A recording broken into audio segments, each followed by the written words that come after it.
Well, let me ask you, and Sure. I would ask you to do this for the benefit of our viewers. Please. If you were able to give us a spoiler-free impression of Dune Part 2, how was it for you?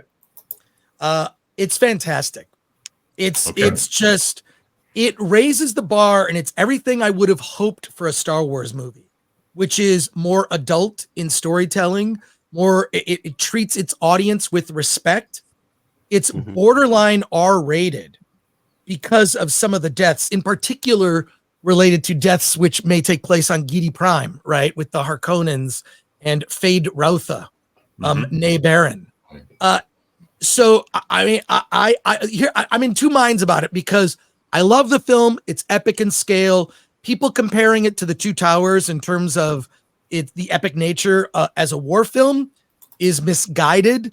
It's not as good to me as The Two Towers. Having said that, they're two completely different universes, right? One more science fiction, one more fantasy. So it's epic in scale. It pays off everything from part one. Part one was a lot of world building, and there is no, just to dispel rumors, there's no Chani being the girl boss. He is, as described, they change her character a little bit from the book, but in a way that's interesting. Like, she's a warrior in the book, she's a warrior in the movie. So, and they expand on her character. The thing that's different is she's more of a skeptic of Paul as the Maudit, right? As the savior who will lead the Fremen people into a holy war, attacking all the other great houses. So she's not a skeptic necessarily in the book, but she is in the movie. So here's the thing. As a movie, me seeing it, and I really grew to love Dune Part 1. I saw it twice in theaters recently because they re-released it, and wow, there's so much world building, so much that's different, and I'll get to that. I have a very specific comment about that. And I grew to love it. Like Dune Part 2, there are very specific nitpicks I have, and they're all in the third act, so I won't get into it. And a lot of the nitpicks have to do with the fact that I'm very familiar with the book.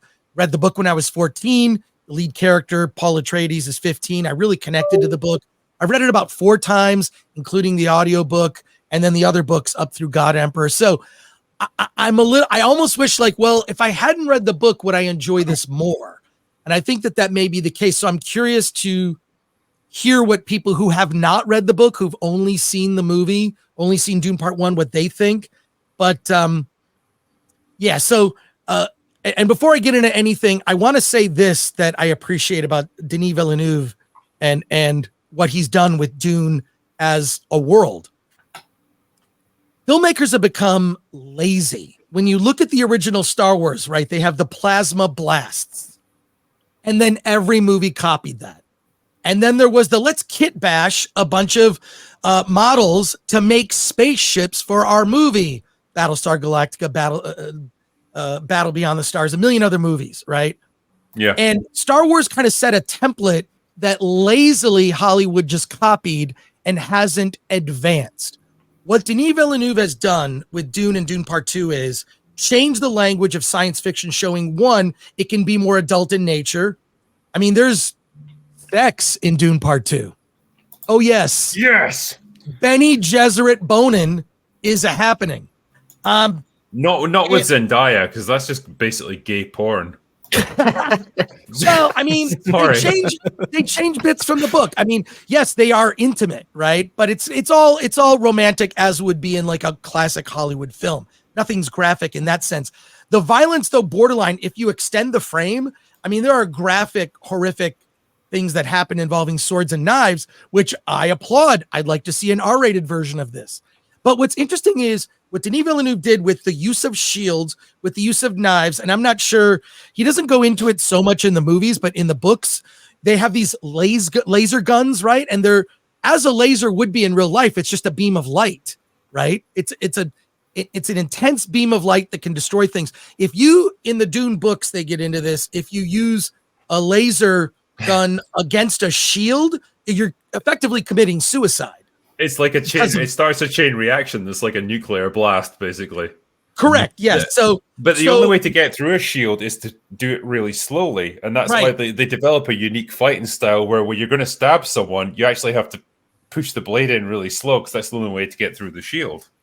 Yeah, and so what I love about it in terms of the scale, I mean, it's so parts of it are so. I mean, I had a smile where I my cheeks hurt by the end of the movie. That's how much I was enjoying it, and I had a ton of nitpicks. Right?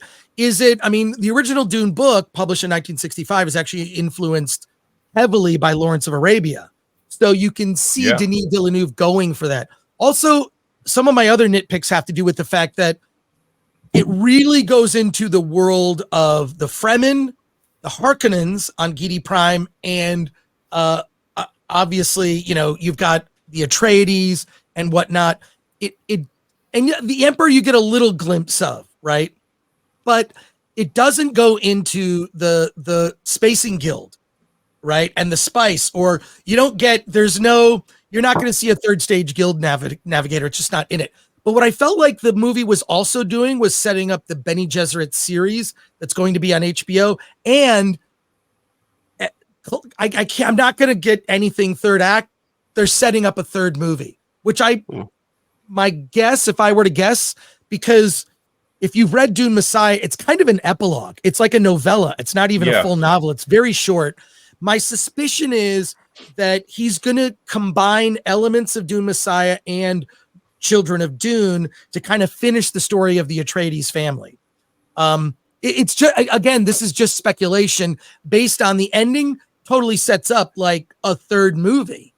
So, but if he's being accurate to Messiah takes place like 15 years later, right? Like, and Paul is in his 30s, an older man. So, but what, to get back to my thing, Denis Villeneuve is Star Wars basically raised a bar in the 1970s. And people have just been trying to do that, to do effects at that level cheaper. That's why when you look at like things like whether it's Andor or Ahsoka or whatever, it's like, yeah, those are really good Star Wars effects. I've seen those a million times. What Denis Villeneuve has done is raise the bar a whole other level into adult science fiction. All of us have had the experience of reading a science fiction novel, whether it's 2001 Arthur C. Clarke or the Dune novels or whatever. You read a sci-fi novel and you're like, wow, they should make a movie for adults that's science fiction. And that's what Denis Villeneuve has done. So, you know, high praise. I'm giving it high praise. But if you're a fan of the books, you're going to nitpick about a lot of things they left out, in particular in Act 3. Okay. So I hope James Cameron. I do have a question for you, Chris. So does Denis Villeneuve manage to put the intensity that he had in his early works? You know, his early works was really grounded. Prisoners, Sicario, Incendie. And does he manage to put that intensity into the sci-fi settings? Because I did try and watch the first Dune movie, but it kind of fell flat for me. And all of his other sci-fi movies, I do enjoy them, but I don't think that they are as intense as his prior work. Well, he's said in interviews that basically Dune Part 1 and Part 2, it's one movie he broke into two parts. The intensity is there because this is a war film. It's guerrilla warfare with the Fremen versus the Harkonnens on Arrakis, right? So that's where, leading to, of course, a massive battle involving sandworms. We've all seen the trailers. That's no surprise. Or if you've seen the 1984 David Lynch Dune, all of that is there, and it's massive in scale. I will say this one thing I want to, I'll keep it spoiler free, but I'll say this. The movie gets to about the halfway point and you're like, you haven't even introduced Feyd-Rautha yet. Like, where is Austin Butler as Feyd-Rautha? The movie stops and for 20 minutes becomes a movie on Giedi Prime with the Harkonnens. And it is effing amazing. Austin Butler is so chilling in that role. He is serial killer Patrick Bateman level, horrifying, where he danced right up to that PG-13 line where they could have easily made it R in many senses. I mean, it is graphic in your mind. If you've ever seen, it's graphic in your mind because of things they don't show. And it's a completely different world than Arrakis or Caladan, right? They have a black sun and they shot it with this infrared. So it's not black and white, but he shot infrared so that when you go out into the Giedi Prime sun, it looks different. Whereas if you're in some environment in Giedi Prime that's in a building, you see color, but then when you go outside, because of this horrifying sun, things look very different. And it gets into the world of like why Fade Rautha is being elevated to this level, the sort of fallout from this middle of the movie. It's fantastic. It's so good. I think this is kind of what you need, because like the Harkonnens are such a fascinating faction, you know, and they're such great antagonists, like especially Baron Vladimir. You know, so it all makes for interesting stuff, and it's good to see that they explore that. I think that was the frustrating thing about Dune Part 1, where it just felt like it was the intro. Right. It was a 2-hour intro to the world of Dune, where we didn't actually get any of the storytelling that we wanted. It was just setting everything up. And so it's nice that they conclude it with this. And I assume this concludes the events of the first book. Like, it brings us to the end of that. It does, and it sets up the future, a third film. I'm fairly certain that they will make a third film, and WB Warner Brothers is looking on this as a franchise, because they are spinning off that TV show on HBO Max, the Bene Gesserit series, which has been I knew they would fucking want to do something like that. Like, when you see what the Bene Gesserit are, it's like, okay, of course they want to do a TV show about them. Well, there's going to be, hopefully they'll make it R-rated with nudity and sex and whatnot, because if you know anything about the Bene Gesserit, I mean, it's Game of Thrones. They're concubines. Yes. They're concubines. Yes. That's what they do. Like, they shack up to like whoever's the leader of a planet or whatever, and like that's how they influence them through wives or concubines or whatever. No, I mean, it's good to see that. It's great to see movies like this, and I said this about the first Dune. Like, it's nice to see hard sci-fi making a bit of a comeback and actually having a bit of mainstream appeal. It wasn't a huge success at the box office, and I was actually kind of surprised that they even made a second movie, but it felt like a long-term investment, I suppose. This is, as you say, something they're going to build into a franchise, and it will become big eventually.